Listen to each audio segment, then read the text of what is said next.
E vamos falar de terceira divisão. Tá aqui comigo Vitor e João Pedro. Boa tarde, bem-vindos. Prazer em recebê-los aqui no programa de hoje. O Botafogo tem um jogo importante e difícil contra o São Bernardo, né?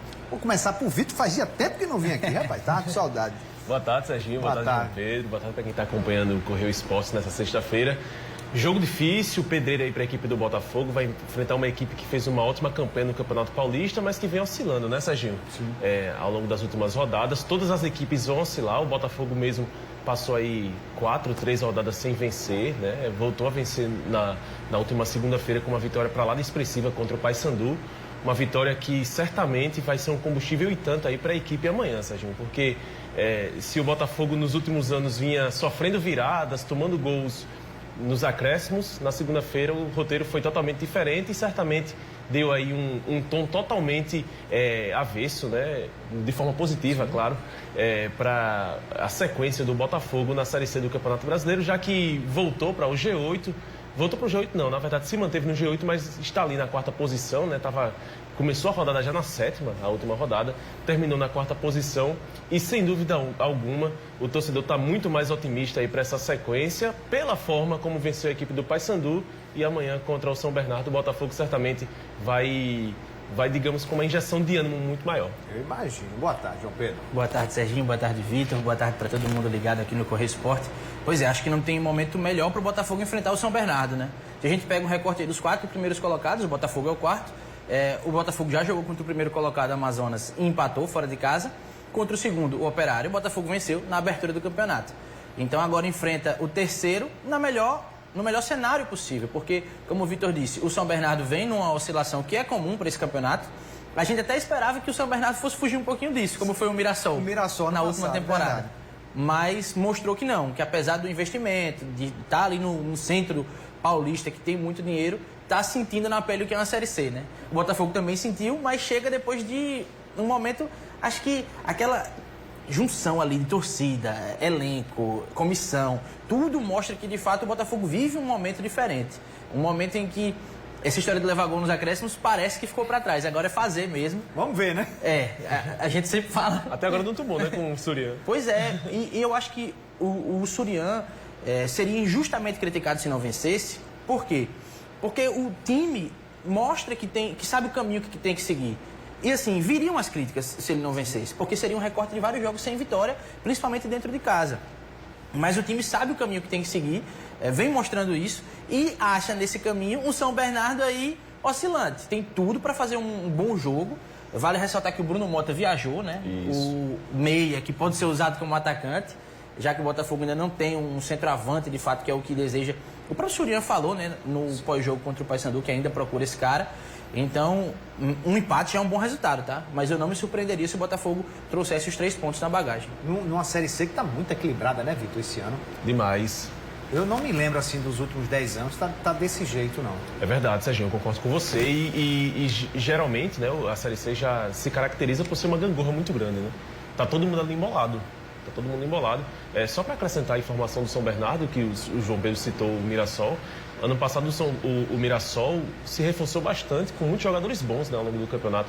O São Bernardo perdeu atletas importantes, a exemplo do Matheus Regis, que foi jogar a Série B, né, pelo Atlético Goianiense, do Barleta, que foi contratado pelo Corinthians, mas parece não ter conseguido fazer reposições à altura dos atletas, né? Era um time muito redondinho no Campeonato Paulista. E enquanto o São Bernardo conseguiu disparar, conseguiu ter essa força do que foi o Campeonato Paulista nas primeiras rodadas, né? Aqueles resquícios, assim como o Botafogo também conseguiu ter um bom início de campeonato, as outras equipes parece que começam a acordar de agora, né? Principalmente nesse início de junho até agora já houve 5 mudanças de treinadores, né? Então, ao passo que os treinadores vão chegando, que as equipes vão perdendo, outros treinadores também vão chegando e as equipes vão ganhando um novo gás, né, ao longo da competição. Então, mais cara de Série C impossível o momento que a gente tem vivido. E que bom que o Botafogo tem conseguido manter aí o trabalho do Surian, né? O time, como o João Pedro bem disse, o time sabe o que quer dentro das 4 linhas. É uma ideia muito bem executada, né? Vencendo, empatando ou perdendo.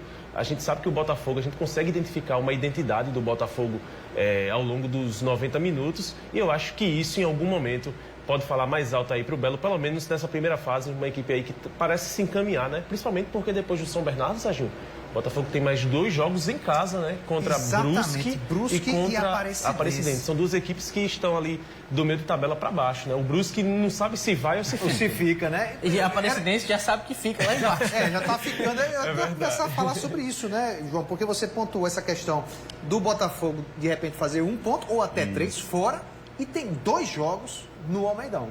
É importante, porque a gente vê que a torcida está chegando junto sempre nessa Série C. E é importante repetir isso o tempo todo. A Série C começou depois do Botafogo vir de um vexame no Campeonato Paraibano, na Copa do Brasil e de ser eliminado na Copa do Nordeste, na pré-Copa do Nordeste. Mas a Série C começou com a torcida empurrando o tempo todo. E a torcida tem feito isso. É dia de semana, tarde, chovendo, a torcida está lá empurrando. E acho que, independente até de perder para o São Bernardo, a torcida vai fazer a parte dela nos jogos que tem em casa. E se a gente lembrar como o Náutico se portou aqui contra o Botafogo. Exato. Segurou, trouxe o ponto, levou o pontinho para Recife, pensando, não, agora a gente tem 2 jogos em casa. Não deu muito certo, né? Porque já perdeu para o Amazonas. Mas se o Botafogo vai, sabendo que o empate é um bom resultado, aí chama ainda mais a torcida para fazer a parte dela contra Brusque, contra a Aparecidense, e o Botafogo se firmar nesse G8. A gente tem que tocar muito nesse ponto que o Vitor levantou. A primeira fase é o mais importante. Depois que chegar na segunda fase é outro campeonato. Aí tem que se reforçar, aí tem que aprender que é 1-0 todo jogo e acabou, porque aí é a hora de subir. Então, o foco nesse primeiro recorte aí de competição é isso, é se manter lá em cima, sabendo que um pontinho fora de casa é importante e sabendo jogar quando estiver aqui com o apoio da torcida, como fez contra o Paysandu. Sem dúvida. Ô Vitor, você que foi goleiro, talvez algumas pessoas não saibam, mas você foi goleiro da base do Botafogo. Isso. Né? E o Botafogo, a gente até comentou aqui o goleiro do Paysandu, que 2 falhas aí grandes. Eu sei que você não teria essas falhas que o goleiro do Paysandu teve, mas é uma situação tão difícil, né? Não é fácil ser goleiro. Não, viu, Serginho? Não teria se fosse até as 5 da tarde, né? Depois que escurece, os óculos já estão aqui para justificar.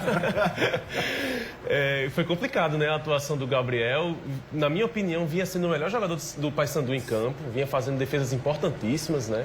Não só no segundo tempo, aquelas defesas espetaculares que ele vinha fazendo do chute do Ricardo Luz, do Rogerinho, mas no primeiro tempo ele fez algumas intervenções importantes, né? Em chegadas do Bismarck e do Matheus Anderson. E de repente aquilo acontece, né? E acontece de forma muito drástica, né? Porque não foram erros que passaram batido no sentido de não resultar em gol. Foram erros capitais, né? Erros que mudaram totalmente o cenário da partida, erros que deram mudança de cenário, né? Dentro do placar, deram gás para a equipe do Botafogo. E 2 vezes, né? Porque conseguiu empatar o Botafogo pela primeira vez com uma falha, o Mário Sérgio ainda desempatou e ele voltou a falhar. Então, é uma situação complicada porque é um goleiro que é jovem, um goleiro que vem tendo oportunidade na equipe do Paysandu. Tem um goleiro do Paysandu, o reserva até me foge o nome dele, mas que é um goleiro experiente, um goleiro que já é rodado e que agora o Gabriel Bernard estava tendo uma sequência e tanto aí, até um tanto contestado pelo torcedor. Conheço alguns amigos lá de Belém que vinham dizendo que ele começou de forma totalmente desconfiada por parte da torcida e que hoje, de fato, era o titular absoluto, pelo menos até o jogo contra o Botafogo. Agora ninguém sabe, de fato, o que é que vai acontecer com o Gabriel, porque foram erros capitais, erros que resultaram na derrota do Paysandu e agora teve a mudança de treinador, chegou o Hélio dos Anjos. Né? É verdade. Eu vou até perguntar também a João, a chegada do Tata Baiano, o que é que espera desse jogador? Você que é um cara que pesquisa os DVDs dos jogadores. Tentei assistir DVDs de Tata Baiano, viu, Serginho? Mas nada que fosse digno de Oscar, não. Produções ali que... Quantos minutos? Uns 3, 4 minutos de lances repetidos. Mas assim, com todo respeito à carreira do Tata Baiano, que jogou o Campeonato Paraibano, né? Jogou pelo Atlético de Cajazeiras, inclusive quando o Atlético foi rebaixado em 2021. Ano passado, isso. Perfeito. Então, é um cara que conhece o nosso futebol, mas que o recorte que eu tenho dele daquela época não é promissor, digamos assim, para a torcida do Botafogo que está esperando um atacante. Acho que ele chega mais para tapar a lacuna deixada pelo Emerson, carioca, que chegou e saiu, né? Sim. E que seria aquele cara que é um cara mais móvel, não é o 9 de fato, mas faz a função também. O Tata Baiano foi bem pelo Coruripe no Campeonato Alagoano, inclusive fazendo muito gol contra o CRB. Isso. E aí fez o CRB contratá-lo, mas não é aquele cara que vai chegar para resolver. é mais um cara para compor o elenco, para ser uma opção aí para o ataque, que a gente vê que precisa, porque como o ataque está sendo composto por Matheus Anderson, Jailson e Bismarck, fica sem muita opção para dar um desafogo ali para as pontas, né? Então, o Tata Baiano pode ser esse cara que vai oxigenar, porque a gente viu contra o Paysandu como precisa do banco, né? O time foi o banco de reservas, inclusive, que deu a virada para a entrada do Rogerinho. Mas ainda não é aquele cara que, poxa, é o centroavante, é o cara que vai resolver o ataque, não. Esse o Botafogo ainda procura. Bom, inclusive, o Botafogo passou muito tempo procurando pro goleiro, e eu vou aproveitar que você está aqui, Vitor. O que é que você está achando de Mota o goleiro do Botafogo nessa temporada? Segurança grande, viu? Eu acho que o Botafogo acertou demais o dedo, né, na ideia do Mota, na contratação do Mota. Um goleiro experiente, que tem acessos, que já jogou por clubes de muita expressão aqui do Nordeste, né? É um dos ídolos do CSA, né? Ídolos recentes. Também é um dos ídolos recentes do Paysandu. Então, acho que o Botafogo acertou demais. Trouxe um goleiro que é experiente, um goleiro que tem uma presença, né, imponente debaixo das traves e que não inventa, né? Não inventa. É um goleiro que faz o simples, não espalma a bola fácil. Quando espalma na linguagem boleira, né? E espalma na moral, né? Sim. Coloca a bola para a linha de fundo, não dá rebotes fáceis para os atacantes. Então, acho que o Botafogo escolheu muito bem no Mota como camisa 1 da equipe 31, né? Da equipe que joga com a camisa 31. E acho que está muito bem servido. Acho que tem um goleiro que, sobretudo, né, além de fazer boas defesas, garante pontos, né, debaixo das traves para a equipe do Botafogo, que é muito importante. E o fundamento que a torcida também toda vez se assustava quando era bola na área, né? Eu acho que ele sai direitinho, né? Nossa, ele sai com muita bem, tranquilidade. Né? Direitinho não, eu me expressei, mas sai muito bem, né? E quase sempre consegue encaixar, né, a bola. Quase sempre ele fica absoluto, de fato, com a bola. Né? Não inventa mesmo. E faz, de fato, parecendo que é fácil. Ele faz com uma tranquilidade que parece que é tranquilo o que ele está fazendo. E para fazer gol dele tem que ser golaço, viu? Porque esses dois do Paysandu... Foram difíceis de pegar, né? Nem o Mota pegava. Não. Tá? Tanto é que o Botafogo sofreu esses 2 gols.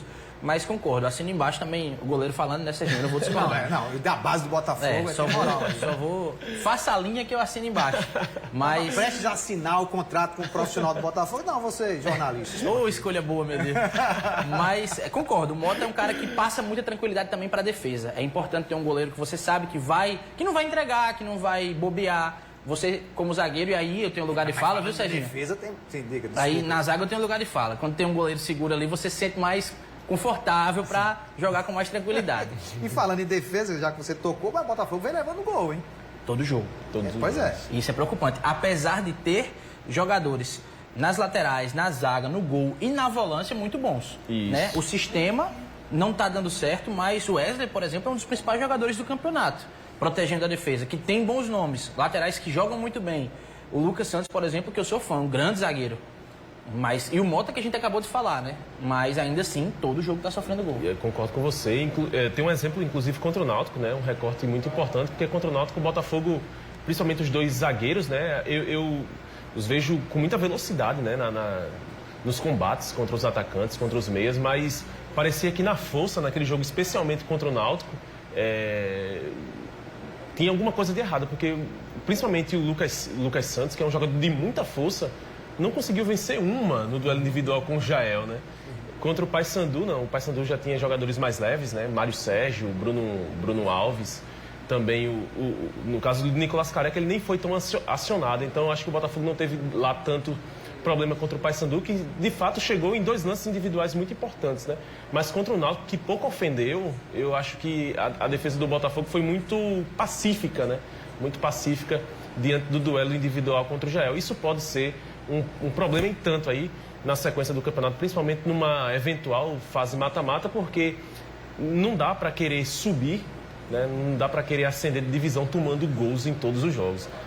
Da mesma forma como consegue marcar com uma certa facilidade, acaba tomando também em todos os jogos, e isso não é nada legal para uma fase final de Série C, que é isso aí que a gente está já direcionando aí com o Botafogo da Paraíba, nosso representante. Beleza, então eu quero agradecer demais. Quer acrescentar alguma coisa, João? Assina embaixo. Assina embaixo. Mandar um abraço para a Laís, que está assistindo a gente lá no Bessa. Mandar um abraço para quem? Laís. Laís Viana. Laís está acompanhando, a gente aqui. Deixa eu perguntar se vocês têm ideia de um placar. Que chute vocês dariam aí? Eita, Serginho, agora eu acho que dá para ser um 2-2. 2x2. 2x2. Botafogo sempre toma gol. Mas também verdade. vai fazer aí, acho que um 2x2 pode ser. E você? Eu vou de 1-1. Rapaz, era o placar que eu ia dizer. Então, Escolher outro, né, cara? vou ter que escolher outro. Então vou botar 3x3. E a Mauri lá em cima, vai de vitória ou não? Não sei, Amaury, qual é o placar aí? 2x1, Botafogo. Olha aí, sabia, por isso que eu perguntei. Tá animado. Então vamos ver quem vai acertar a segunda-feira. Agora no 3x3 eu me lasquei, né? Vamos embora. Tudo bem. Obrigado pela presença. Valeu. Qual é a tua Serginho. altura? 1,89. 1,80. É alto. É alto. 1,72,5 aqui. Quase. Você fica na zaga toda vez. Na zaga não, lateral, né? Na zaga tem que ser- Por isso que eu não virei zagueiro, né? Por isso não virou Não zagueiro. tinha altura suficiente. Tá certo. Futebol eu sei que tem. Tá certo. Valeu, João Pedro. Correio Esporte de hoje fica por aqui.